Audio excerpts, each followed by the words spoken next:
Então, boa noite, pessoal. Hoje, dando continuidade ao tema da aplicação da pena, num primeiro momento, detalhamos os procedimentos de individualização, tratamos da individualização judicial, demonstramos a primeira fase de aplicação, onde se chega à pena base, que tudo isso é uma construção que busca trazer a pena que em abstrato está em limites variáveis para uma pena única em concreto, definitiva, a ser aplicada ao condenado. De maneira que toda essa estrutura, toda essa metodologia vislumbra essa concretização da pena. E lógico que das três fases, elas só existirão na presença das demais circunstâncias que são, como colocado por alguns autores, acidentalia delicti. São circunstâncias legais que adjetivam a prática criminal, vislumbrando uma maior ou menor reprovabilidade, uma maior ou menor repressão em virtude da presença dessas circunstâncias. Então, nós temos nos artigos 61 e 62 as agravantes, nos artigos 65 e 66 as atenuantes, quando vamos tratar da segunda fase. Essas circunstâncias são acidentais. Por que eu digo que são acidentais? Porque não necessariamente elas precisam estar presentes, tanto que alguns autores chamam de circunstâncias acidentalia delicti, para que eu possa estabelecer aí a pena. De maneira que a primeira fase, aquela que eu tomo por base o artigo 59, com todas aquelas circunstâncias moduladoras processuais, é a única que, de fato, é indispensável, porque ela já converte a pena em abstrato em limites variáveis num montante único, que, em princípio, chamamos de pena base. Mas essa pena base pode vir a tornar-se definitiva na ausência dessas outras circunstâncias, de agravantes e atenuantes de causas de aumento ou diminuição de pena. De maneira que a primeira fase é a mais relevante, a mais importante. Ora, com a presença de agravantes ou atenuantes, eu terei que observar o conteúdo positivado, principalmente nos artigos 61 e 62, para as agravantes, lembrando que não são admitidas agravantes que não tenham previsão legal. As agravantes estão positivadas e são taxativas. São essas que estão previstas aqui. 61, as circunstâncias individuais, agravantes individuais. 62, as circunstâncias agravantes de concurso de pessoas, do concurso de agentes. Então, essas devem estar taxativamente previstas. Já as atenuantes, a admissibilidade de criação judicial da atenuante com determinados tópicos que limitam, obviamente, essa criação, mas que estão estipulados no artigo 66 do Código Penal. Então, é admissível a atenuante inominada.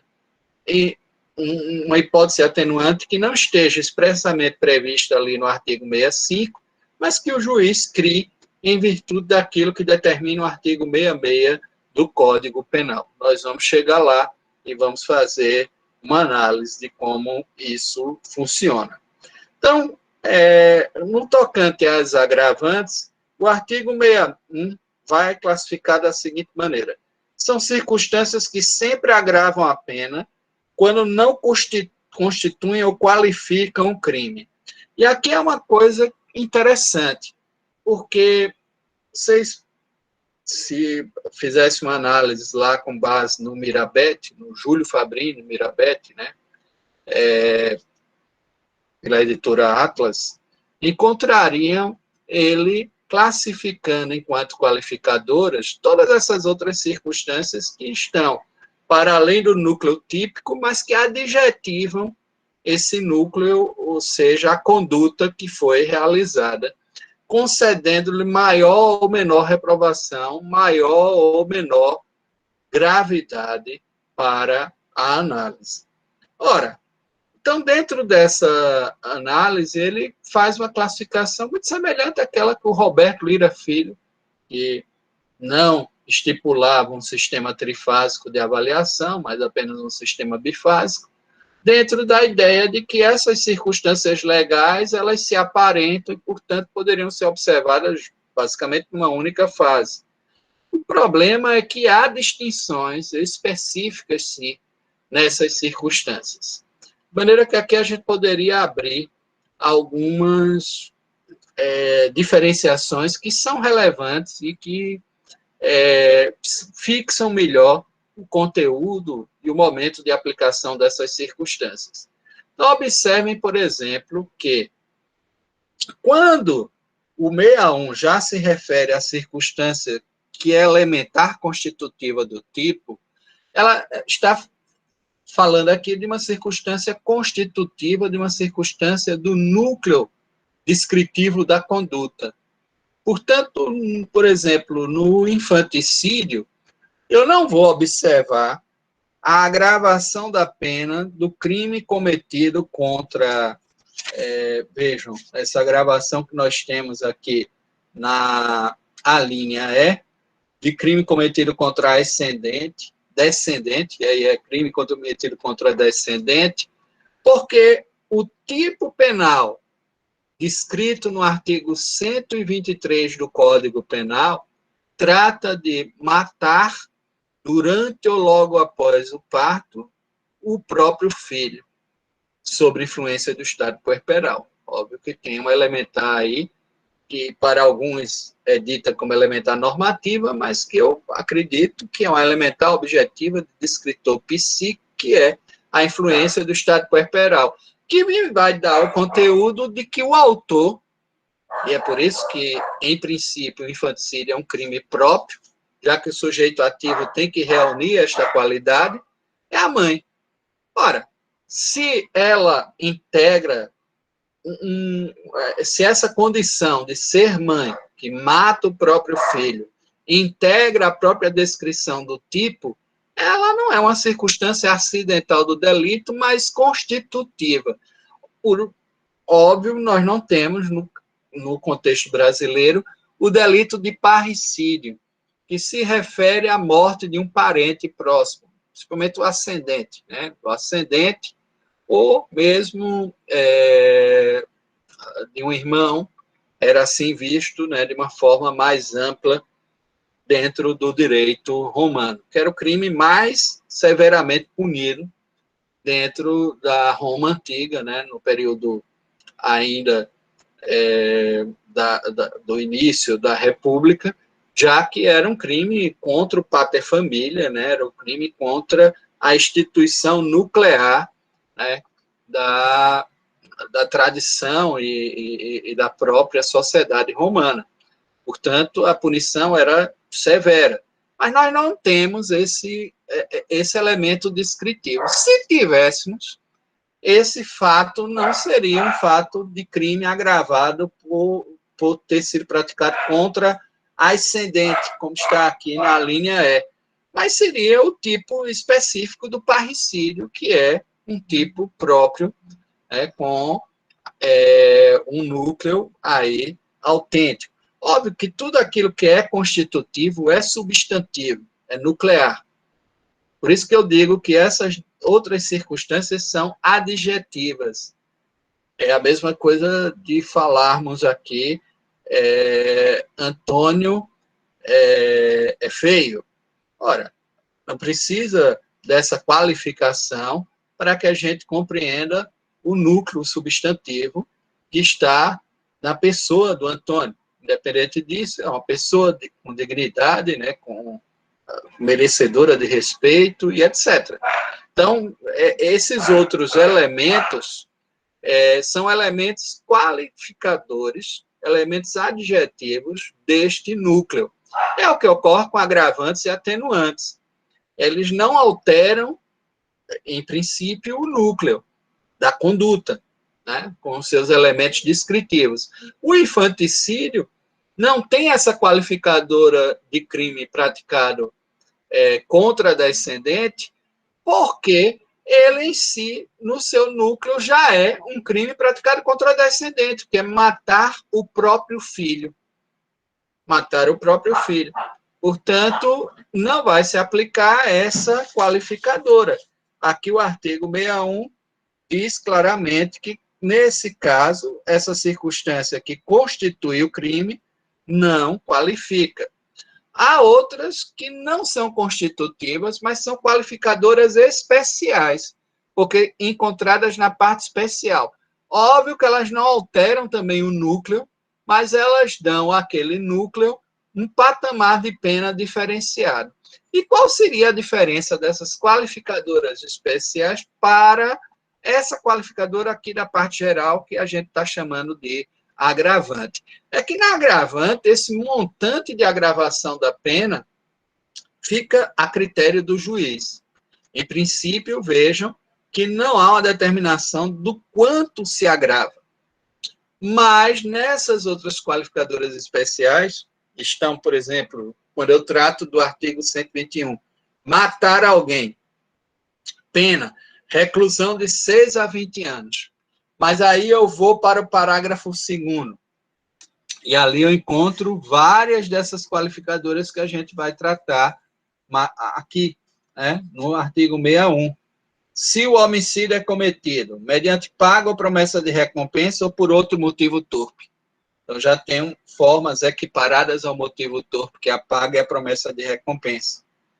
Existem outras, né?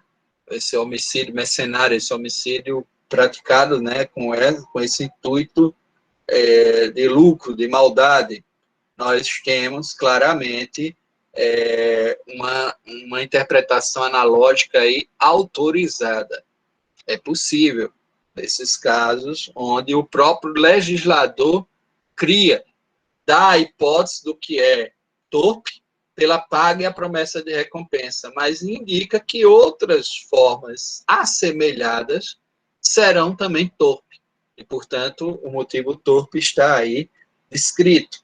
Por motivo fútil, motivo desproporcional para, né, com emprego de veneno, fogo explosivo, asfixia, tortura ou outro meio insidioso ou cruel, ou de que possa resultar perigo comum.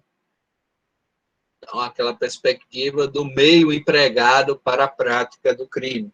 A traição da emboscada ou mediante dissimulação, outro recurso que dificulte ou torne impossível a defesa do ofendido. Modus operandi, o modo com o qual o crime é praticado. Existe o meio, existe o modo, a forma como o indivíduo age. Não é o instrumento utilizado para a prática do crime, mas só a sua forma.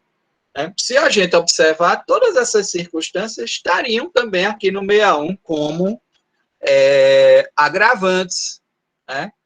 Mas elas estão lá como qualificadoras do crime de homicídio. Qual a diferença dessas qualificadoras para a agravante da parte geral? É porque a agravante está no critério do juiz, o quanto vai ou não agravar a pena.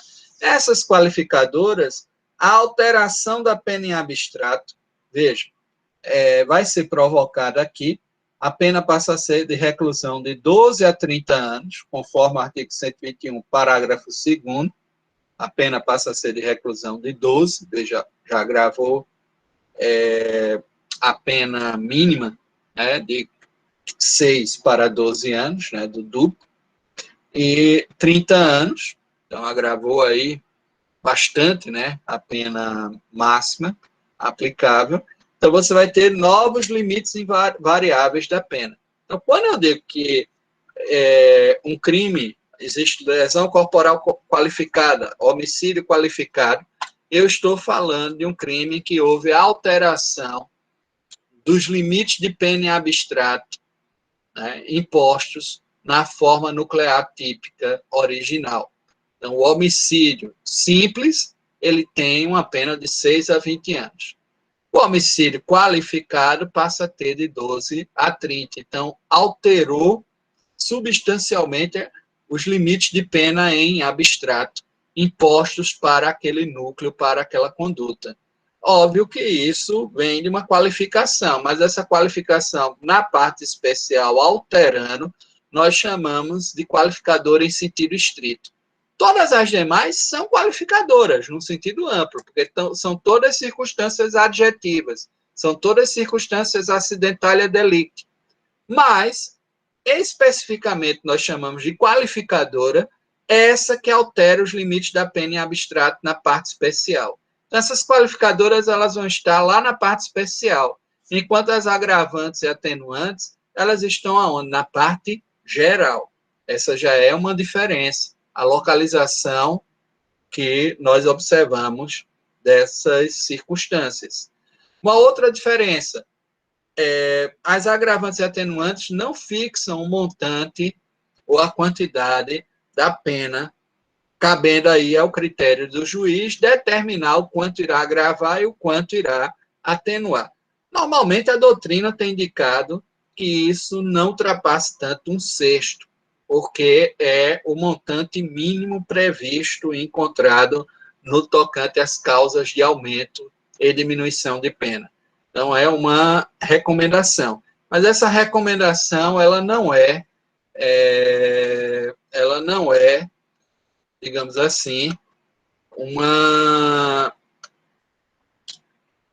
obrigatoriedade. É uma coisa mais doutrinária. Tanto que não há nada fixado, positivado pelo legislador no tocante à quantidade de agravação ou de atenuação. Existe, digamos assim, um controle de proporcionalidade, né? Um controle que é feito aí dentro também daquilo que a doutrina observa como limites razoáveis em virtude de ser colocado ao arbítrio, né, do juiz, o que não é muito legal, né, dentro da ideia da legalidade penal e etc. Mas isso não está fixado. Já as qualificadoras, existem novos limites de pena em abstrato. As qualificadoras em sentido estrito, aquelas que se encontram apenas na parte especial, elas determinam novos limites da pena em abstrato. Foi isso que acontece no parágrafo 2º, quando eu estou tratando do homicídio. Agora, observem o seguinte. Vamos supor que o sujeito tenha praticado o crime de homicídio contra a própria mulher, empregou fogo, que é visto em alguns casos não como um elemento de perigo comum, mas como um meio cruel, se ele resolveu atear pelo sofrimento que causaria a vítima. Então, há aí um meio cruel. Ele pratica contra a mulher por razões de condição de sexo feminino, que é o 6, que é essa circunstância. Ele emprega o fogo e ele ainda busca com isso ele tornou impossível, dificultou a reação da vítima, a defesa da vítima, porque fez isso enquanto ela dormia, aproveitando das relações domésticas, de coabitação, aproveitou o momento de relaxamento para provocar esse mal. Então, veja, nós temos aí um homicídio triplamente qualificado. Basta uma dessas qualificadoras para alterar os limites de pena em abstrato. E aí eu vou ter que entender qual circunstância deve se fixar e qual deverá retornar para uma avaliação, no caso, na segunda fase, porque também tem uma outra questão. As qualificadoras em sentido estrito, elas estão na primeira fase da pena, porque elas estão dando novos limites em abstrato para a pena. Já a agravante, ela pertence à segunda fase de aplicação da pena. Então, eu posso devolver essas circunstâncias sobressalentes para as agravantes. Obviamente, essa é a doutrina majoritária.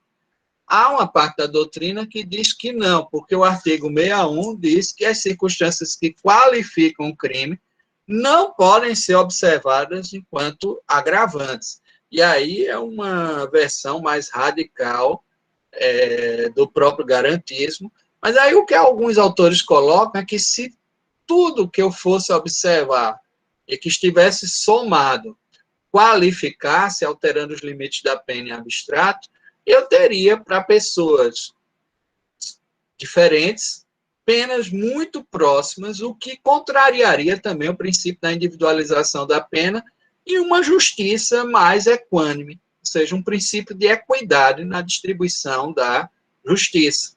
De maneira que eu posso, sim, voltar na segunda fase à análise de algumas circunstâncias que não fiz por ocasião da qualificação, já que era um homicídio, uma lesão corporal triplamente qualificada. Então, essas circunstâncias que que sobram, desde que elas constituam, obviamente, agravantes ou atenuantes, elas podem ser utilizadas, né, mais uma vez. Aliás, na realidade, com relação às atenuantes, sempre, porque são circunstâncias que sempre atenuam a pena, não há restrição. E aí é possível bis in idem favorável ao réu, em favor do réu. O que não é possível é bis in idem prejudicial, aquele bis in idem de aplicação de circunstâncias que prejudique. Mas, nesse caso, eu não estaria fazendo bis in idem, porque eu só me servi, por exemplo, lá do feminicídio para a qualificação da pena, para alterar os limites em abstrato da pena. As demais circunstâncias, elas poderiam ser analisadas aqui no artigo 68.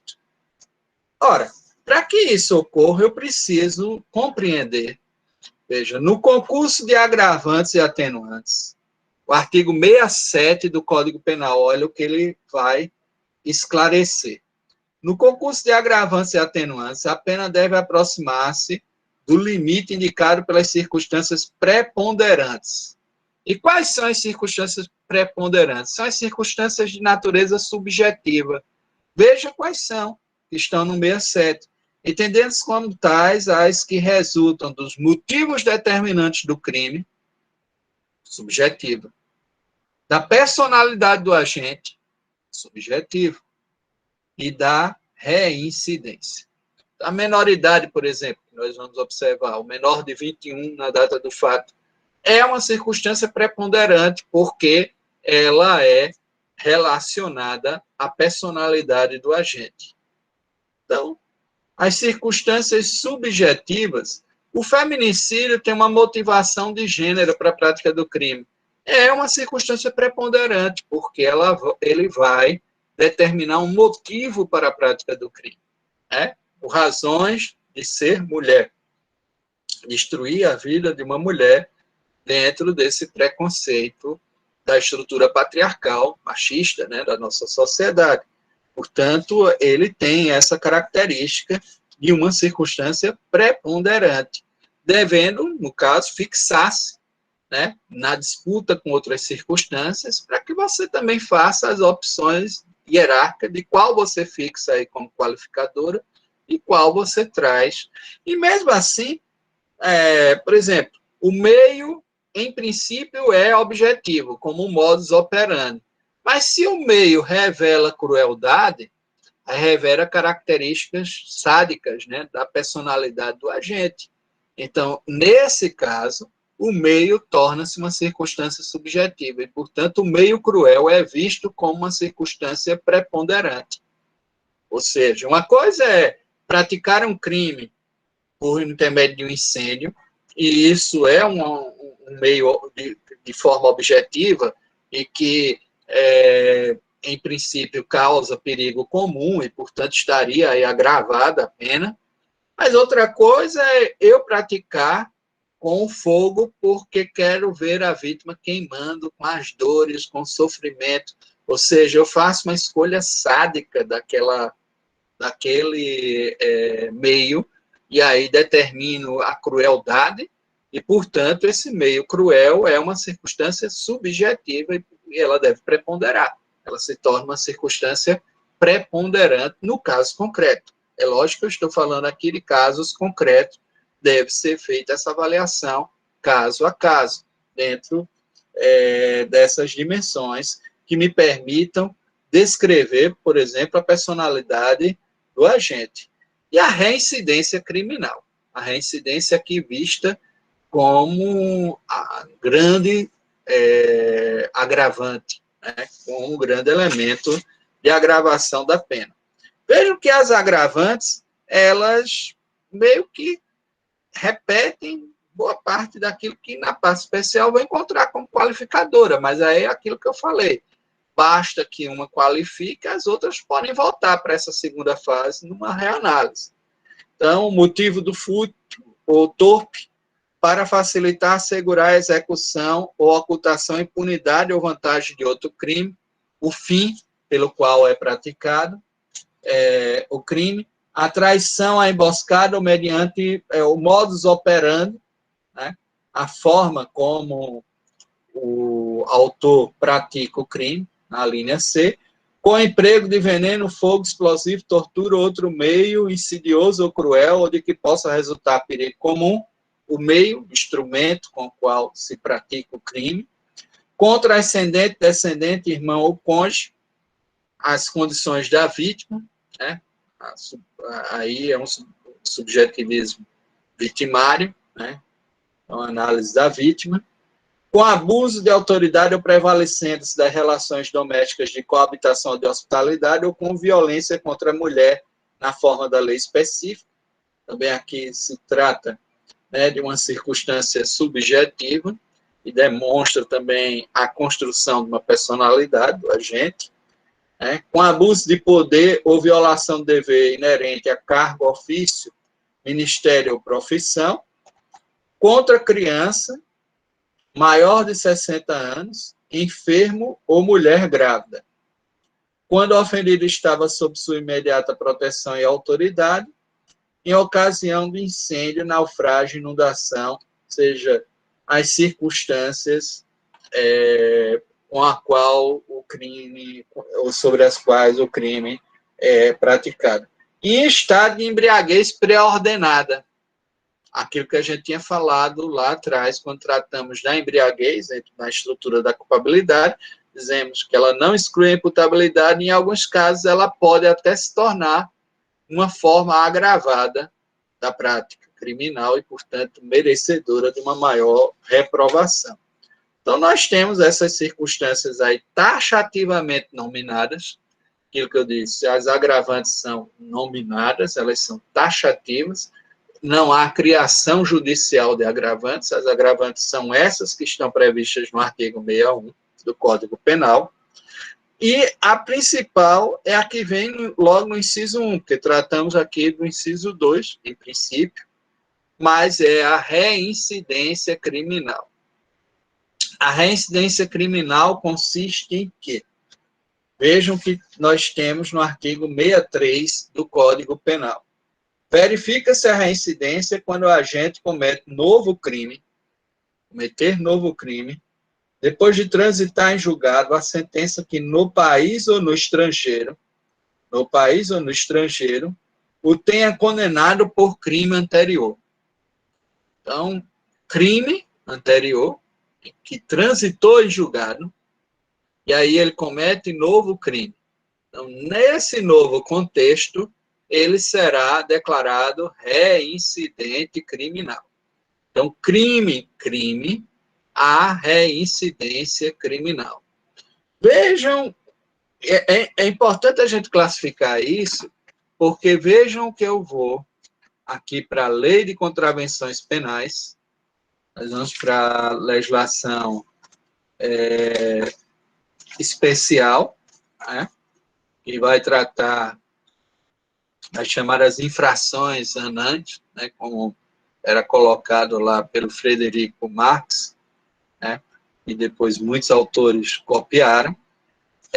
Vejam que o artigo 7º do Decreto-Lei 3.688, de 3 de outubro de 1941, que trata, né, na legislação complementar das contravenções penais, nos traz: verifica-se a reincidência quando o agente pratica uma contravenção depois de passar em julgado a sentença que o tenha condenado no Brasil ou no estrangeiro por qualquer crime. Então, vamos lá. primeiro, crime em que você foi condenado, transitado em julgado, e aí pratica-se um novo crime, existe a reincidência criminal.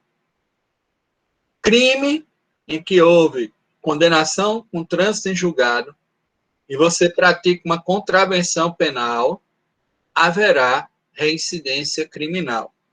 E aí vem uma outra questão. Por qualquer crime, ou no Brasil por motivo de contravenção. Contravenção penal e contravenção penal, por força do que determina a norma do artigo 7º do Decreto-Lei nº 3.688, de 3 de outubro de 1941, há reincidência criminal. Ou seja, primeiro, uma contravenção penal, cuja condenação tem ocorrido no Brasil. Vejam que não há extensão para os efeitos, né? Os efeitos da sentença penal estrangeira. No Brasil, conforme o artigo 63, ela pode gravar a reincidência, porque essa sentença penal condenatória transitada em julgado no Brasil ou no estrangeiro podem levar à gravação da reincidência criminal. Óbvio que existem alguns critérios, né, para validar isso, mas, em princípio, é o que nós encontramos no artigo 63 do Código. No artigo 7º, para a condenação da contravenção penal anterior, só se ela tiver ocorrido no Brasil. Tem suas razões, porque as contravenções praticadas fora não levam também a uma extradição. Há um limite para, a gente depois vai analisar isso mais adiante, para os casos de extradição, né? Parece que são os crimes com pena igual ou superior a 2 anos atualmente. Ou seja, até lá não há como se extraditar. E, geralmente, as contravenções penais são penas muito baixas, né, que não chegam a esse limite nem mesmo do menor potencial ofensivo. Então, nós temos, nesse artigo 7º, o que fixa a reincidência também no tocante às contravenções penais. Mas vejam que contravenção penal anterior e crime, como não é tratado nem no artigo 7º, nem pelo artigo 63, porque verifica-se a reincidência quando julgado, depois de transitar em julgado a sentença que no país ou no estrangeiro tenha condenado por crime anterior. Não falou em contravenção penal. E pelo princípio da taxatividade da norma, nesse caso de contravenção penal e crime, nós não teremos reincidência criminal. Vejam, nós temos 2 ilícitos penais, 2 condenações, mas num crime que é posterior, eu não vou poder gravar a reincidência, porque o fato ilícito anterior era uma contravenção penal.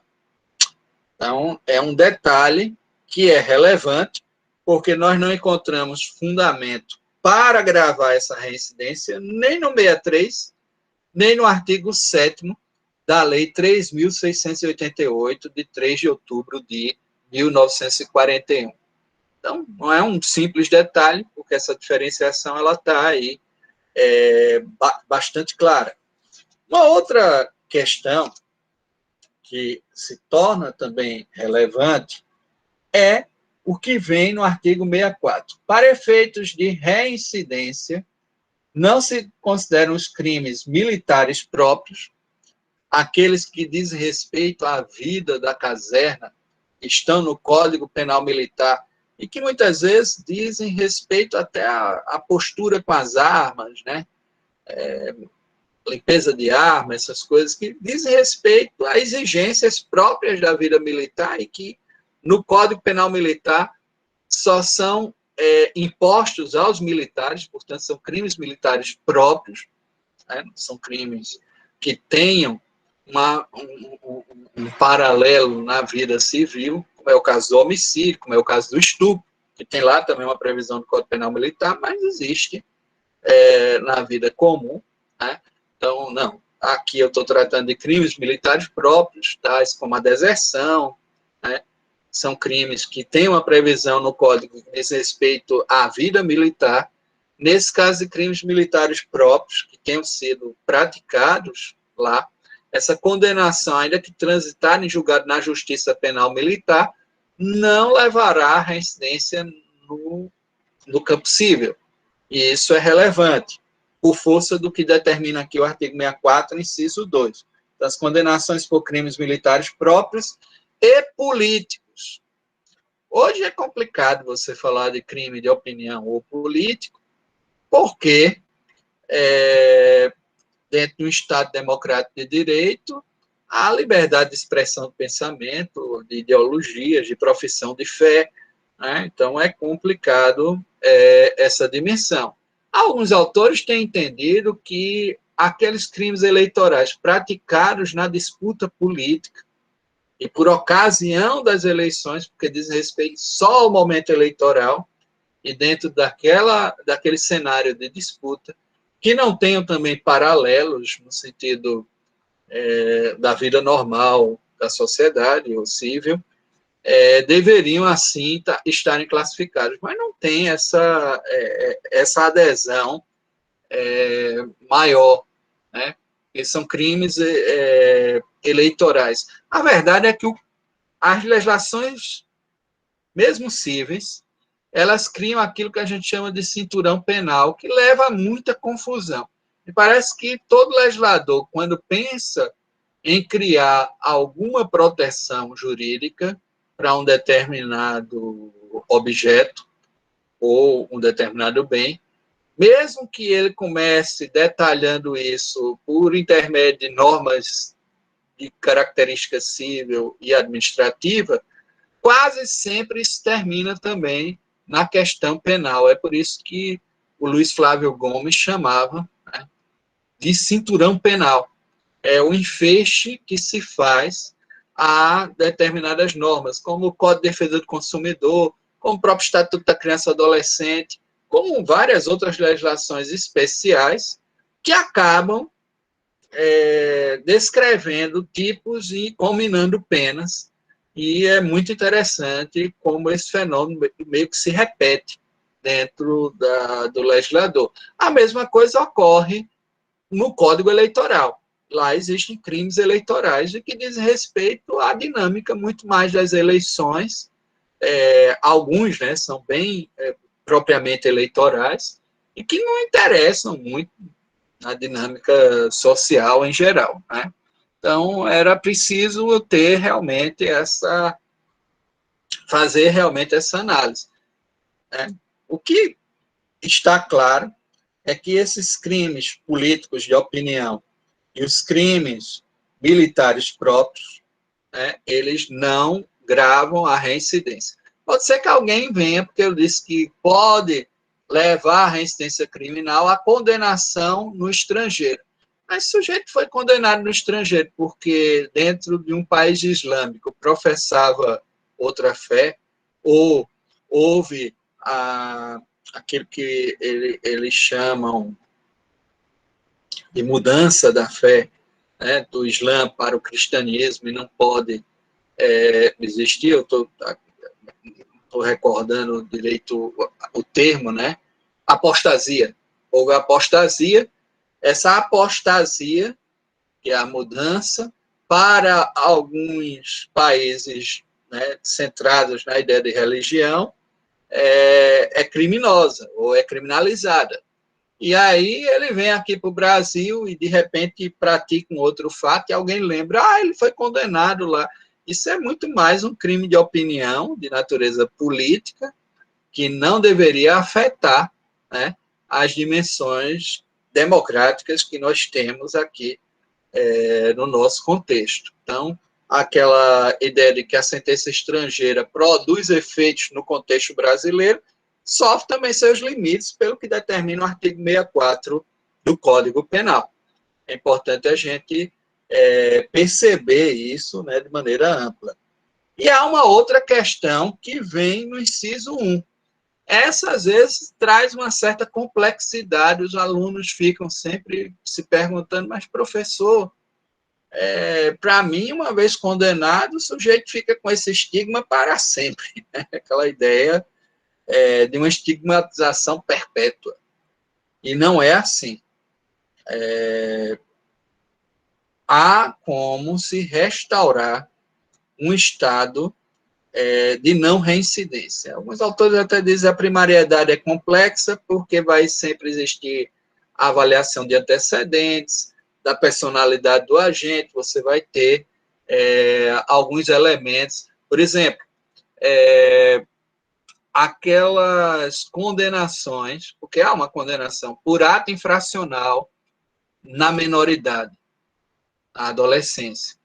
A apuração do ato infracional, e o ato infracional visto aqui como um fato equiparado ao crime, onde se determinam as chamadas medidas socioeducativas lá pelo Estatuto da Criança e Adolescente. Óbvio, por tudo que a gente viu até agora, não induz reincidência.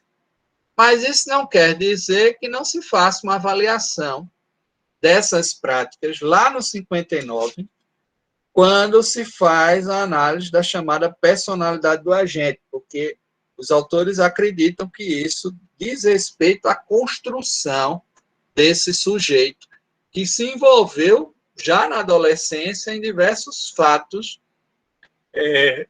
equiparados a crime. Não são crimes, são atos infracionais porque são praticados por adolescente, o adolescente é inimputável, só passa a ser imputável a partir dos 18 anos, né?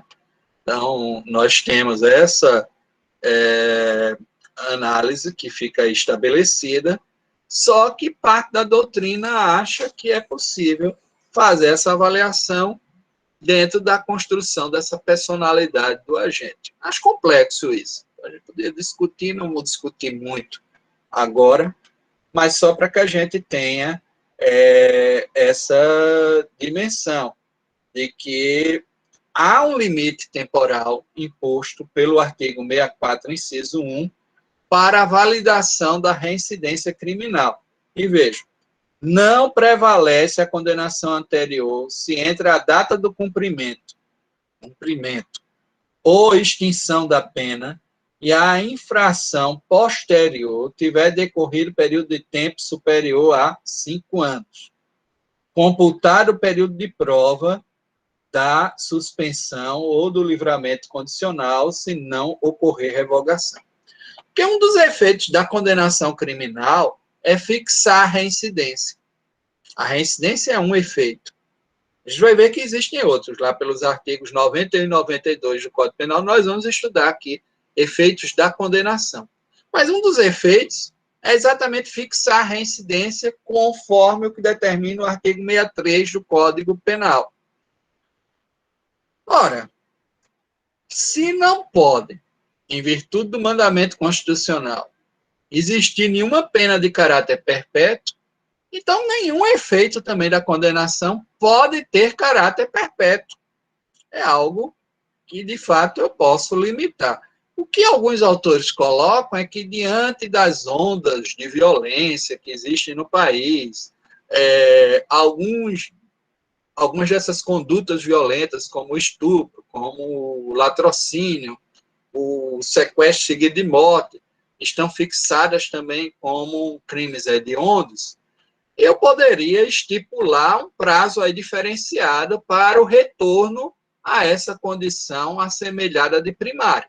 Eu digo assemelhada porque sempre vão existir alguns requisitos, né? Como eu disse, lá pelo artigo 59, a turma encontra uma brecha para aplicar alguma questão relacionada a essas condenações, que não deveria ser o correto igualmente. Estou até questionando isso, mas a doutrina, ela sugere, né?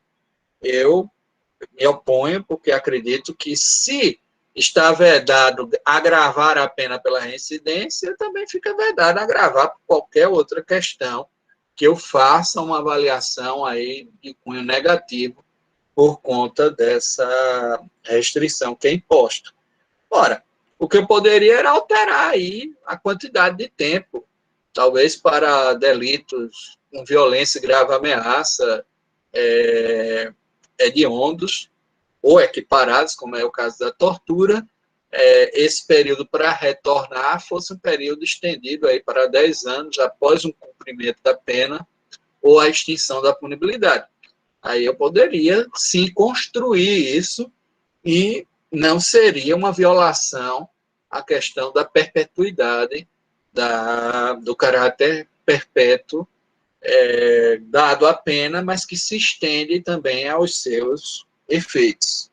De maneira que essa é uma discussão que pode ser aberta, ser travada.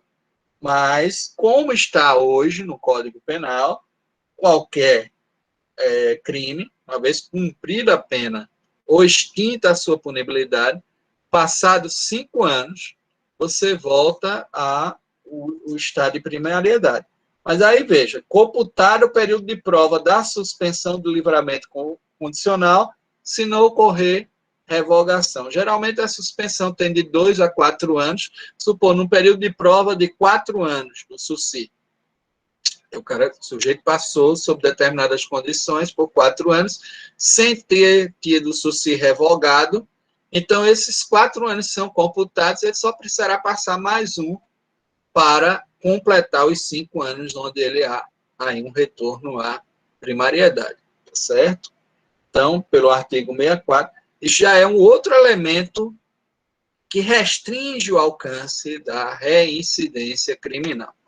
Existem alguns autores até que fazem uma análise. Veja, o Zaffaroni diz que o artigo 66, que a pena pode ser reduzida ainda, atenuada, né, em razão de circunstância relevante anterior ou posterior ao crime, embora não previsto expressamente em lei, diz que se pode tratar aqui de uma co-culpabilidade das agências estatais, quando, ao invés de elas funcionarem da maneira pela qual foram criadas, ou para a qual foram criadas, elas acabam degenerando-se e provocando um mal, ao invés do bem, né, que deveriam produzir. É o caso, por exemplo, das nossas prisões.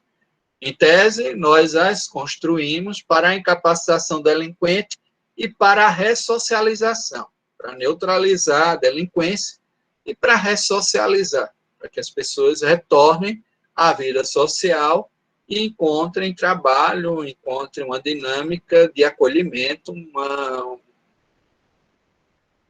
uma forma de se inserir nesse contexto.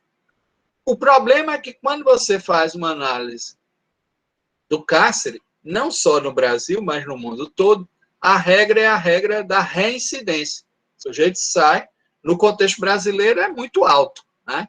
De 78%, ou seja, quem vai preso, em 78% reincide, por uma série de problemas, inclusive a extorsão oriunda, né, de organizações criminosas que acabam forçando o sujeito à prática de crimes. Inclusive isso. Não só isso, óbvio, mas inclusive esse fato.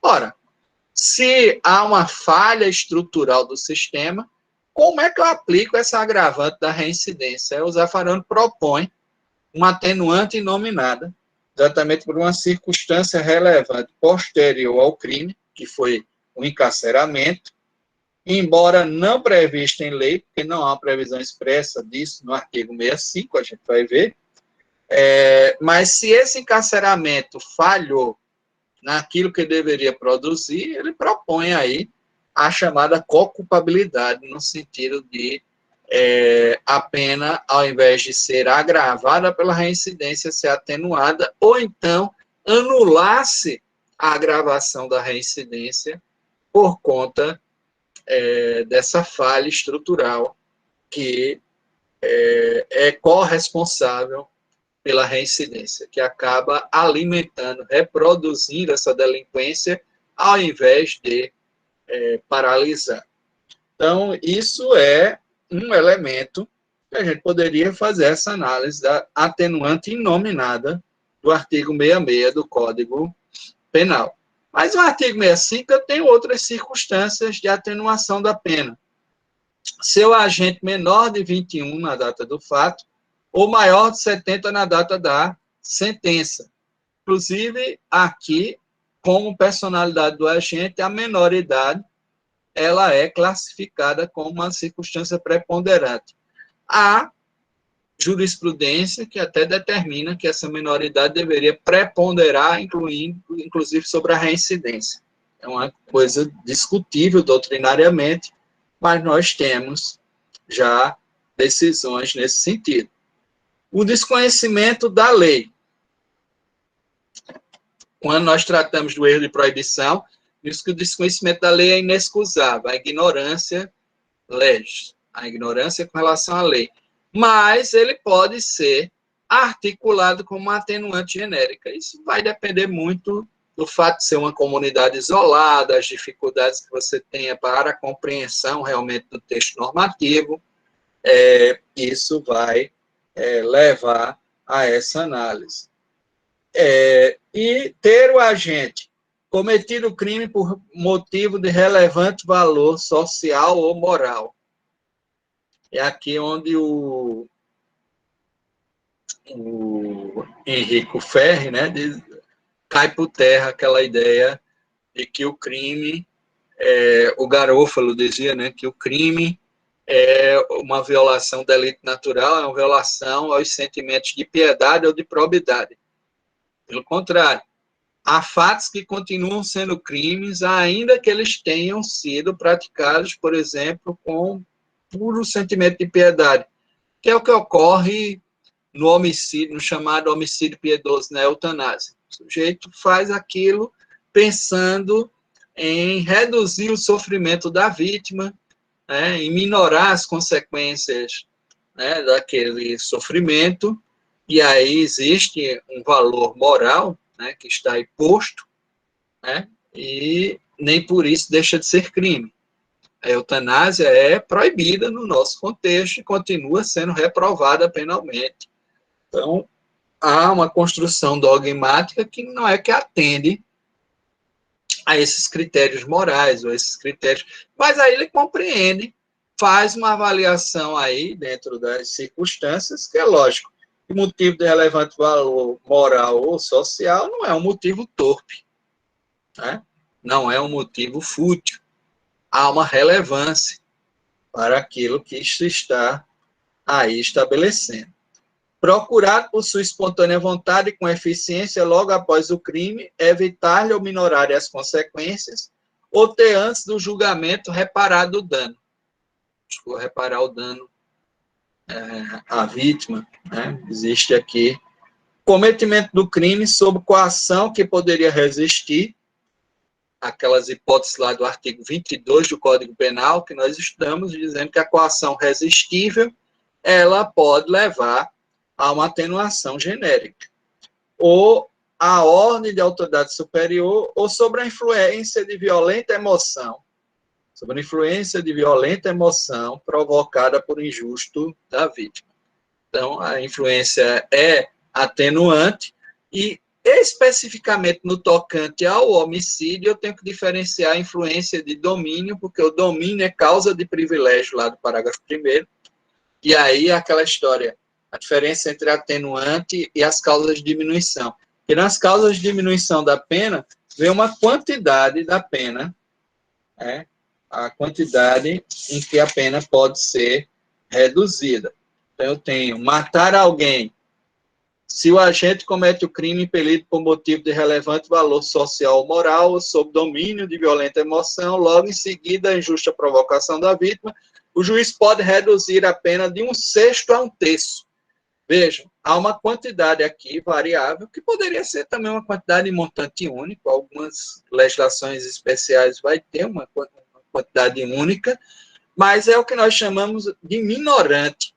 A minorante se diferencia da atenuante, porque na atenuante, que só está na parte geral, vejam, as minorantes, elas podem estar aqui, mas elas podem estar também na parte geral, mas elas estão aqui na parte especial, vejam, no 121, parágrafo 1º, tanto na parte geral como na parte especial, vem com uma quantidade aí estabelecida para a redução da pena, o que é diferente no tocante às atenuantes, que não fixam qualquer quantidade aí para o juiz reduzir. Então, confessar espontaneamente perante a autoridade a autoria do crime. O sujeito fez a confissão espontânea. Há alguns autores que dizem que, nesse caso, a diferença entre voluntariedade e espontaneidade, sempre fazem essa distinção, e que na espontânea não há qualquer influência externa. O sujeito vai lá e se coloca. Na voluntária, ele pode ter um certo temor reverencial, ele pode sofrer, né, algum tipo de influência da mãe, do pastor, do padre, da mulher, né, para, em seguida, expressar, né, essa confissão.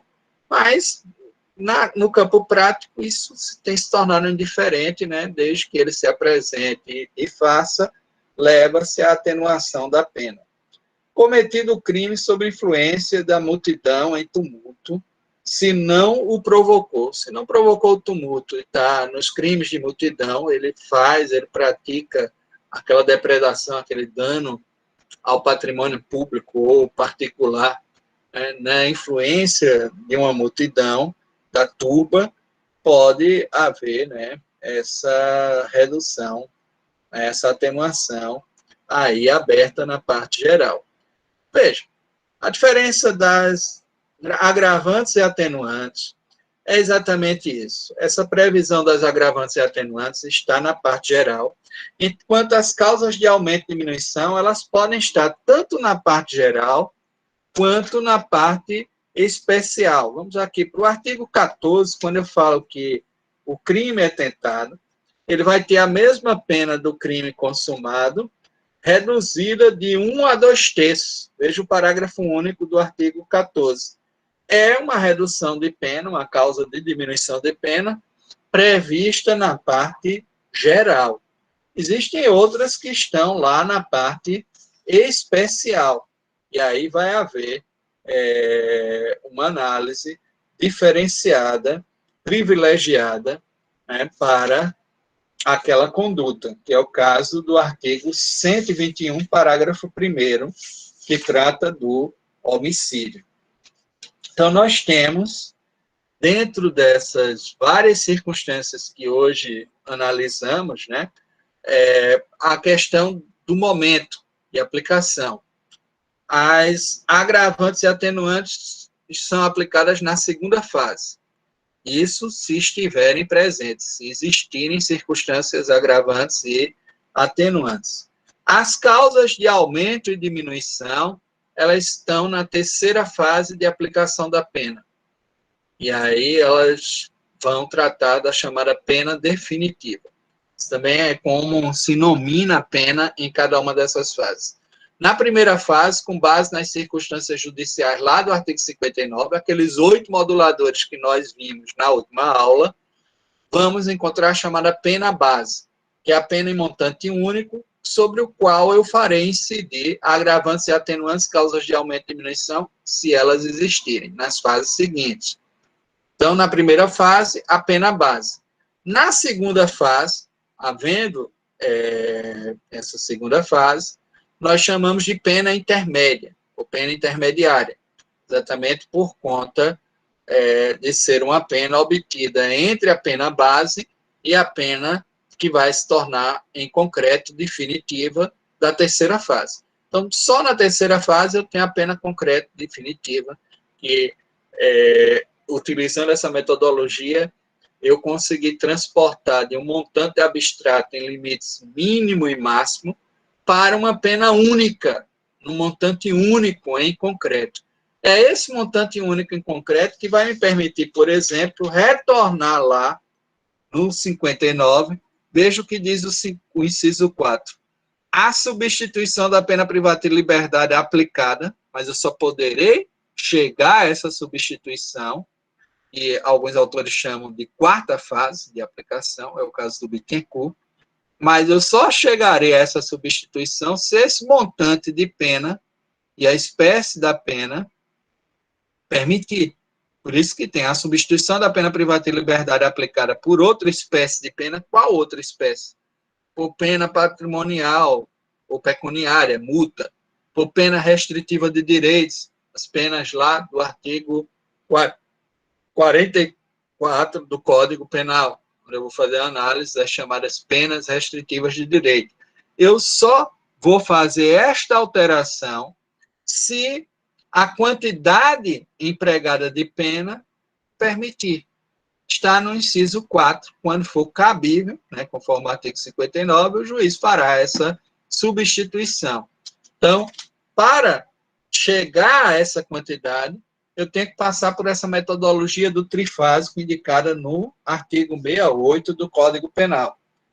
E para passar pela metodologia do trifásico, eu tenho que realizar pelo menos a primeira fase de aplicação, que é encontrar a pena base com aqueles moduladores judiciais do caput do artigo 59.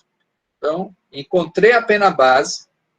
A segunda fase, onde eu trato de agravantes e atenuantes, eu tenho a chamada pena intermédia.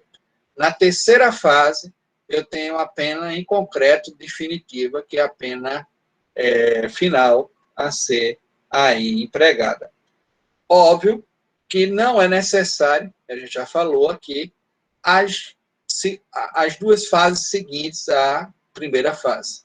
Isso só se essas circunstâncias estiverem presentes, se elas existirem. Hoje até é complexo se falar em homicídio sem tratar logo do homicídio qualificado.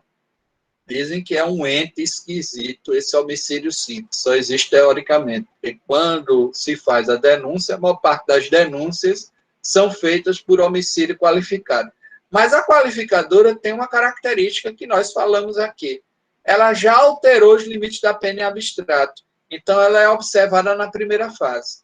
Não é nem na segunda, nem na terceira. A qualificadora em sentido estrito, que é aquela que altera os limites da pena em abstrato, observada apenas na parte especial do Código ou nas diversas legislações penais especiais, quando tratam especificamente das condutas, qualificando aquela conduta e alterando os limites de pena em abstrato, elas, na realidade, retornam essa análise para a primeira fase. E eu vou fazer, obviamente, muitas vezes, a aplicação da chamada pena base.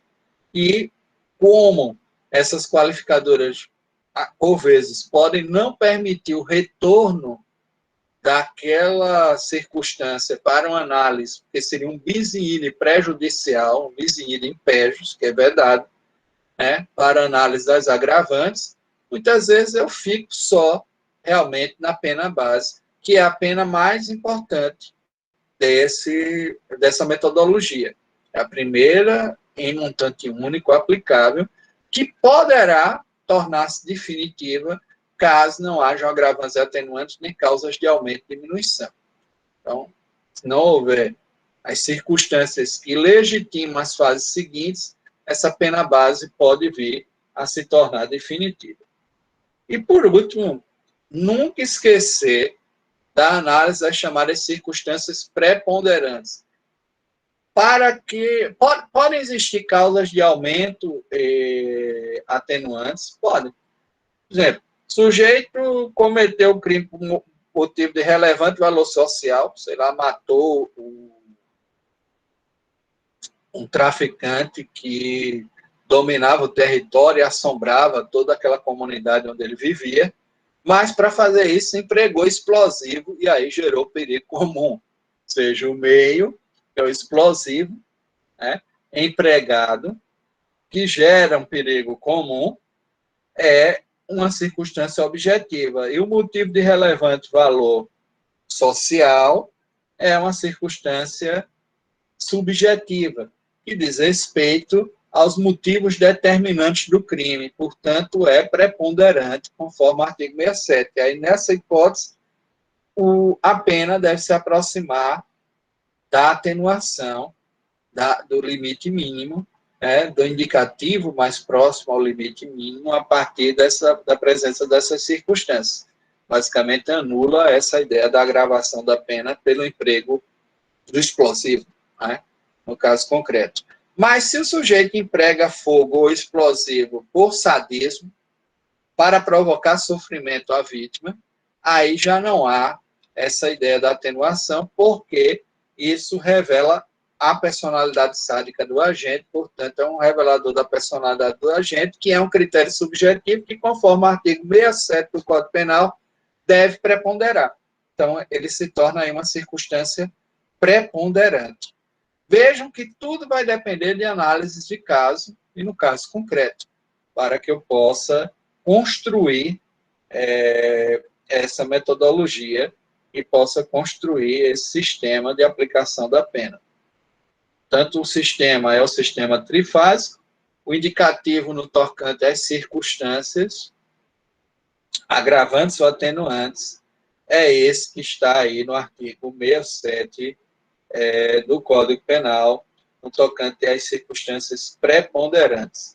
Então, recapitulando rapidamente, as agravantes são as agravantes genéricas que estão previstas no artigo 61 e 62, elas devem ser taxativas, elas são nominativas. As atenuantes são as do 65 e 66, só que a atenuante admite a criação judicial da atenuante inominada, desde que feita no modo do 66. A pena poderá ainda ser atenuada em razão de circunstância relevante anterior ou posterior ao crime. Vejam que não é um fato durante a prática criminal, anterior ou posterior, há um limite aí para essa análise, embora não previsto expressamente em lei. Alguns fatores até econômicos, sociais, eles surgem aqui, ou como aquele exemplo trazido pelo Zaffaroni, que a prisão deveria funcionar, deveria ressocializar e acaba reproduzindo a delinquência, fica provado que foi o centro de estímulo, de extorsão, para que o sujeito delinqua novamente, eu não deveria aplicar a agravante da reincidência. Não quer dizer que eu deixe de responsabilizar ou de atribuir a pena, eu só não vou agravar a pena, né, nesse caso concreto. Né, essa proposta da chamada co-culpabilidade estatal. Vejam que no artigo 62, ele vai detalhar as agravantes do concurso de pessoas. A pena será agravada em relação ao agente que promove ou organiza a cooperação do crime ou dirige a atividade dos demais agentes. O líder, o chefe, né, da associação para o crime. Coage ou induz outrem à execução material do crime. O coator, né, ele é punido, né, com maior ênfase. Instiga ou determina a cometer o crime alguém sujeito à sua autoridade. Não punível, em virtude de condição, o ator mediato, né, o sujeito que é inimputável, que pratica o crime, instigado, né, estimulado, né, dentro dessas circunstâncias.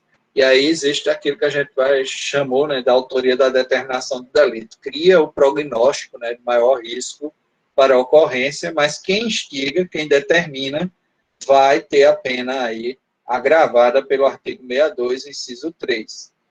4, executa o crime ou nele participa mediante pago ou promessa de recompensa. Então, o coautor que está ouvido pela paga ou promessa de recompensa terá também a pena agravada. Então, são agravantes aplicadas ao concurso de agentes, onde exista pelo menos 2 agentes em concurso, e, portanto, deve-se observar essa pluralidade de agentes para a imposição dessas agravantes, mas elas incidem, né, conforme as circunstâncias que estão aqui elencadas. Então, essa é uma especificidade das agravantes. Não esquecer também da reincidência, que os crimes militares próprios e os políticos não induzem a reincidência, e que eu não conto mais para efeito de reincidência os crimes praticados após mais de 5 anos, vejam o termo, né? Superior a 5 anos. Tempo superior a 5 anos é 5 anos e 1 dia. Muitas vezes, algo que está na cobrança, às vezes, da prova, né? Coloca-se prazos, não na nossa, né? Mas estou dizendo aí fora, né? Coloca-se um prazo onde esses 5 anos se concluem exatamente naquele dia, E aí você não tem 5 anos e um dia, portanto, ainda existe a reincidência. Agora, se ele colocar, supor que um fato que foi praticado no dia 1º de janeiro de 2000, como nessa contagem eu vou excluir esse dia 1º, no dia 31 de dezembro de 2004, né, eu vou estar basicamente com os 5 anos aí contados, na realidade, no dia 1º de janeiro de 2005, né? Eu terei os 5 anos, mais de 5 anos aí contados. É preciso sempre incluir essa ideia de 5 anos e um dia para que eu possa observar essa ausência, né, das condições para reincidência criminal. E aí eu não vou poder aplicar mais a agravante genérica da reincidência nas hipóteses do 64, inciso 1. Bom, gente, por hoje eu acho que a gente fica por aqui, né? Adiantamos muito. Vimos, basicamente, todas as 3 fases, né, de aplicação da pena. Na próxima aula a gente dá continuidade, tratando ainda do tema de aplicação, já podemos partir para a análise das chamadas penas alternativas ou penas restritivas de direito, tá bom? Então, um abração para vocês, até quinta. Até mais. Obrigada Boa pela noite, aula, professor. professor. Boa noite. Obrigada. Boa Até noite, quinta. professor. Até mais. Até mais.